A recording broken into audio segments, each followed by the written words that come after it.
धनकुटाको चौबिसेमा चौबिसे गाउँपालिकाले गाउँ सरकार सञ्चालन गरेको प्रति असन्तुष्ट जनाउँदै चौबिसे गठबन्धन समूहले चौबिसे गाउँपालिकाका प्रशासकीय अधिकृतलाई 7 बुँदे ज्ञापन पत्र बुझाएका छन्।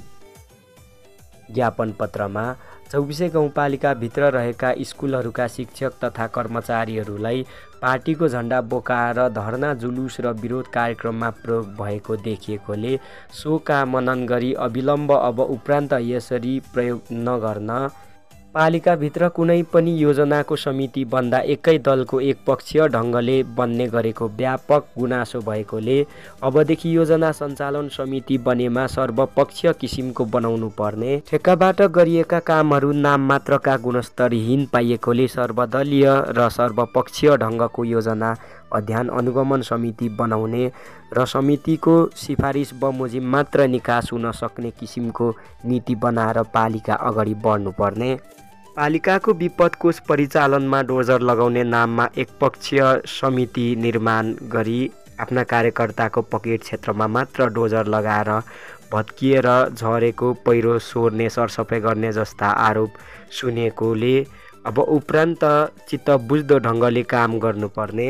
सबै वडाको बाँकी रहेका स्थानमा अविलम्ब सरसफाइ गरी एम्बुलेन्स लगायत अन्य सवारी साधन सञ्चालनमा ल्याउनु पर्ने,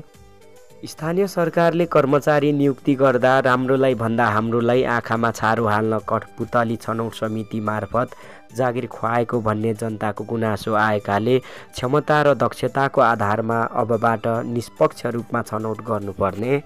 पालिकाले सङ्घीय सरकारको निर्देशन र परिपत्रलाई व्यवस्था गरेको जनताको प्रतिनिधि हुन नसकेको भन्ने प्रति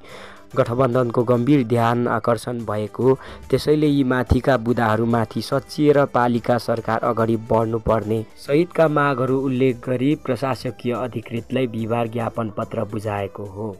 ज्ञापन पत्रमा नेपाली काङ्ग्रेस, जसपा नेपाल, सङ्घीय लोकतान्त्रिक राष्ट्र मञ्च र नेपाली कम्युनिस्ट पार्टी लगायतका प्रतिनिधिहरूले हस्ताक्षर गरेका थिए।